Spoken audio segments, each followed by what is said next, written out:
Don't look surprised. That's your car, Professor Drake. It's been somewhat altered for a purpose.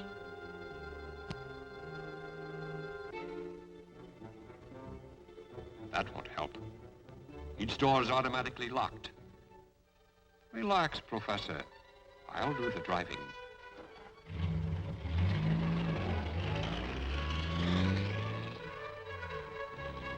Your car is under my direct control. You can't see me, but I can see you from my remote point.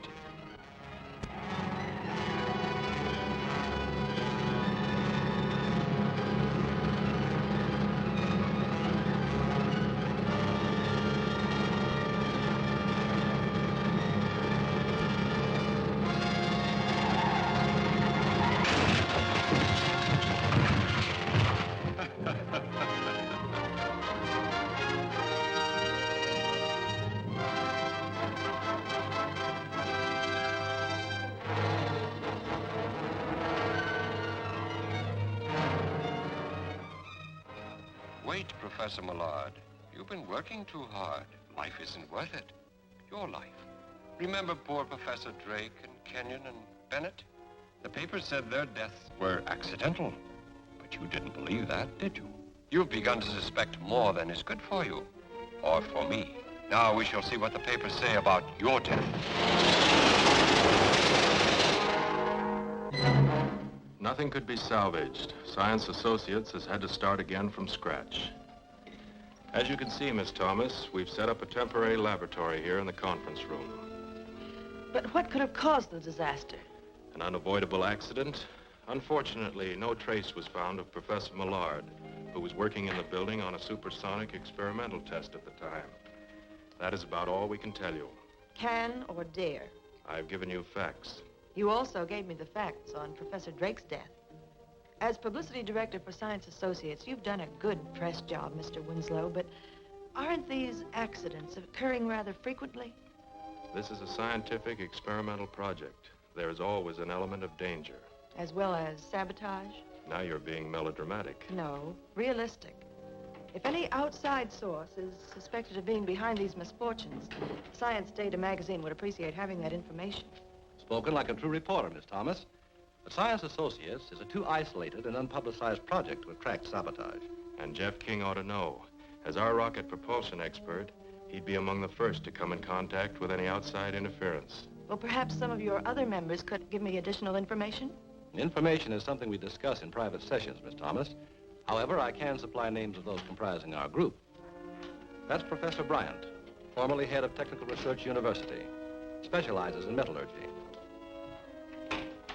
Martin Conway, atomic expert and senior member of Science Associates. Dr. Grafner, aerodynamic wizard, and Gunther von Strum, authority on nuclear fission. That's quite a collection of brains. And now... Thank you for the interview. Goodbye, gentlemen. Goodbye, Miss Thomas. I'll see you soon. As soon as there are any new developments.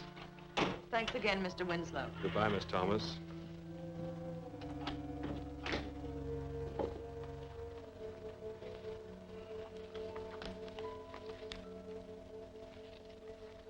The meeting is called to order, gentlemen. As you know, we must select someone to continue the late Professor Millard's experiments. Why? In my opinion, Millard had become a visionary with fantastic ideas. Mad dreams of developing flying suits to change men into human rockets. A victim of overwork. Yes, it must have unbalanced him. His weird experiments cost him his life, and us our laboratory. No, not so fast, gentlemen. There is a possibility that Professor Millard knew something about Drake's death, but he wasn't satisfied with the theory of accident, and neither am I. I agree. The day before that lab explosion, Professor Millard hinted that he was close to naming someone who calls himself Dr. Vulcan. Millard believed this person was guilty of stealing secrets from Science Associates and was responsible for Drake's death. Are you suggesting that one of us is a murderer? I'm merely repeating Professor Millard's words. You seem to be better informed than the rest of us, Jeff. Suppose you investigate the matter for us. In a special capacity. in order to protect our persons and our interests. Agreed, gentlemen? Yes. The new controlled rocket we'll soon be testing. It's part of our interest. Safeguarding that can be Jeff's first job. All right, gentlemen, I accept. I'll arrange for the secret transportation of the guided missile to the testing grounds. Well, if there's nothing more at the moment, I move that this session adjourn. Second. Meeting adjourned.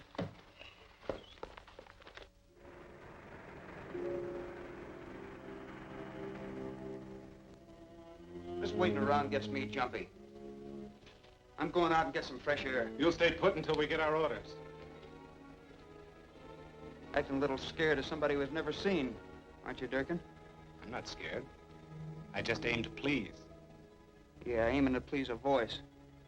A voice behind a door, over a radio, or on the telephone.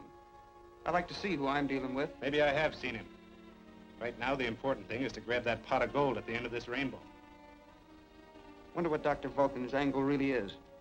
Those scientists out on the desert are working on newfangled flying missiles and trick jet planes. Certain foreign governments might pay plenty for that kind of stuff. If Dr. Vulcan can get his hands on it. Maybe that's why he's got us working for him.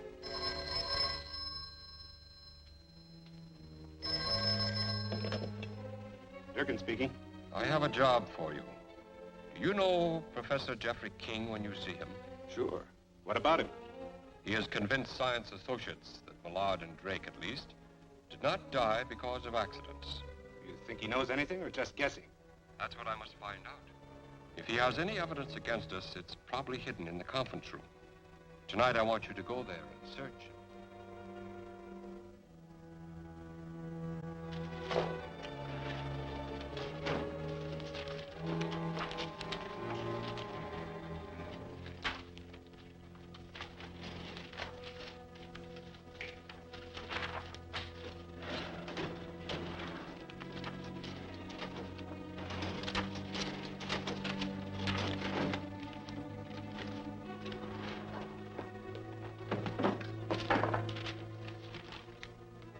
Find anything? Sure, a mess of books and a lot of scientific hoopla. Nothing we can use. We ain't finished yet. We better be in case King shows up. Why worry about him? Those professor types are all brains and no brawn.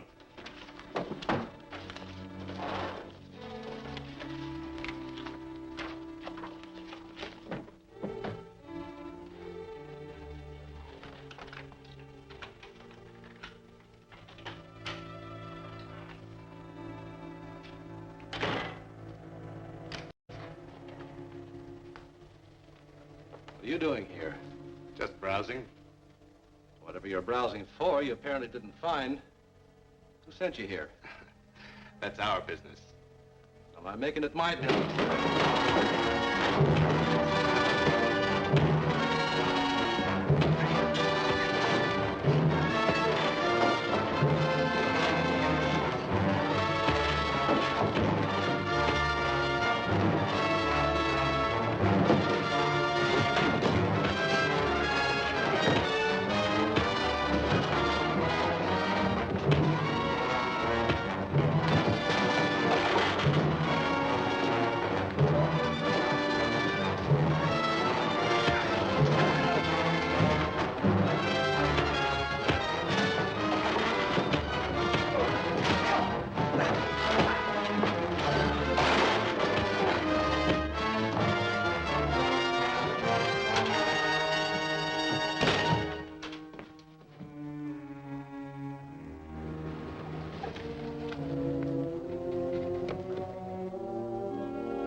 Professor Millard. Here I am, Jeff. What's the idea? Well, I heard someone coming, and I can't risk being discovered by uninvited guests. Oh, I see. By the way, I found a couple of uninvited guests last night in the conference room. Oh? Who were they? I don't know. But I think they were two of Vulcan's little helpers. From now on, that project will be guarded. So you've been singled out as Vulcan's next victim. Not necessarily. Vulcan may have believed we had some evidence against him and sent the men to look for it. I hope you're right. Jeff, I'm not going to stay here any longer. I'm sure I can unmask Dr. Vulcan if I go back to... Now, wait a minute, Professor. We've been all over that before. Vulcan nearly succeeded in killing you in that laboratory explosion, remember? Of course. It was only your quick thinking that saved me. Well, next time we may not be so lucky. If you want to live, Professor, for the time being, you'll have to remain dead. You're right. But there's so much work to do. Yes, and all the time, space, and equipment with which to do it. You're right. That reminds me. I've completed the rocket suit. Good.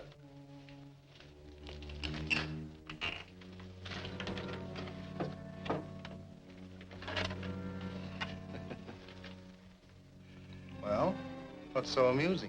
I was thinking how astonished Professor Graffner will be when he sees this. You know, he was convinced you were insane to try to build an atomic-powered rocket suit. And I guess he thought I was even crazier for helping you. Well, here it is. I hope it works. We'll soon know.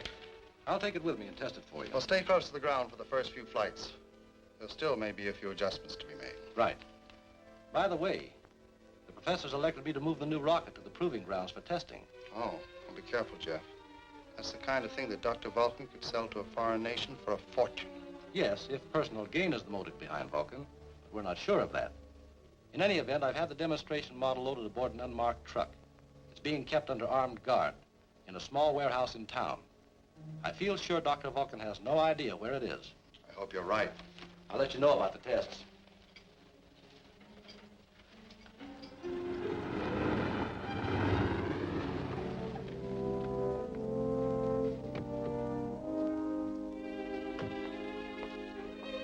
How's everything? It's fine. Truck's ready and waiting for you. Good.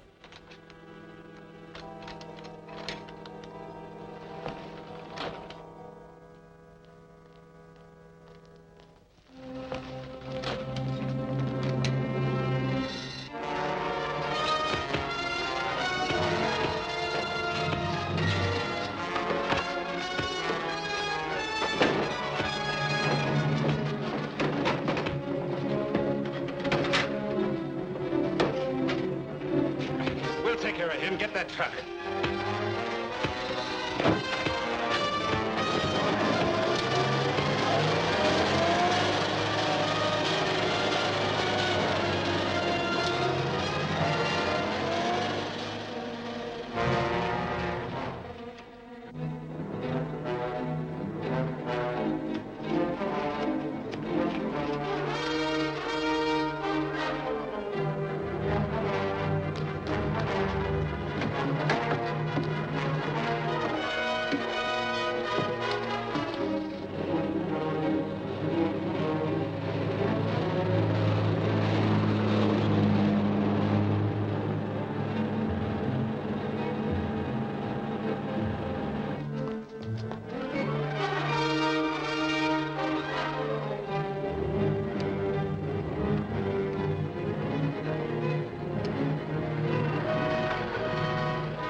This is Jeff's car. Something must be wrong. Yes.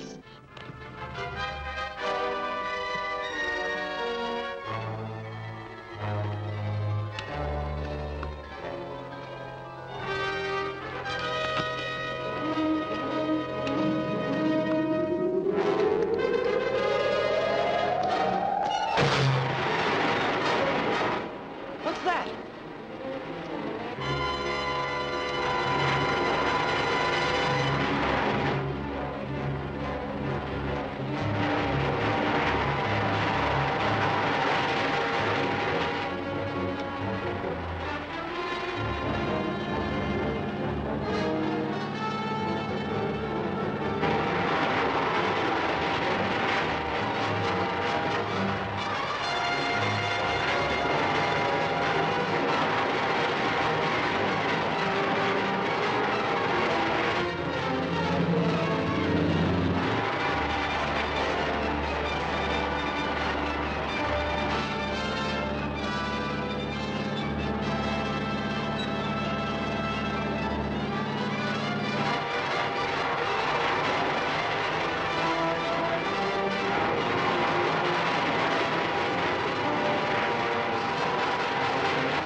that?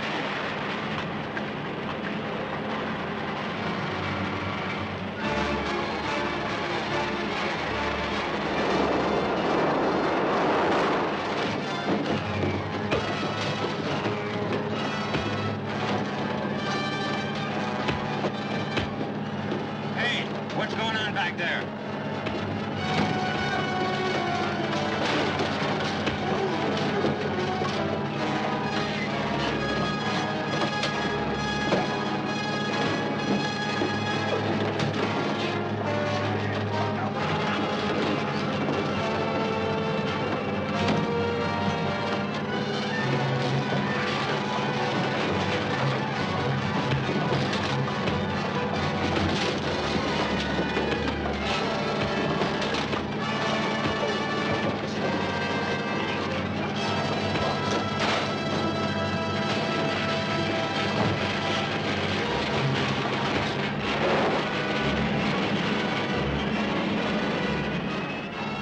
Torpedo lands in any populated area, you'll be guilty of mass murder.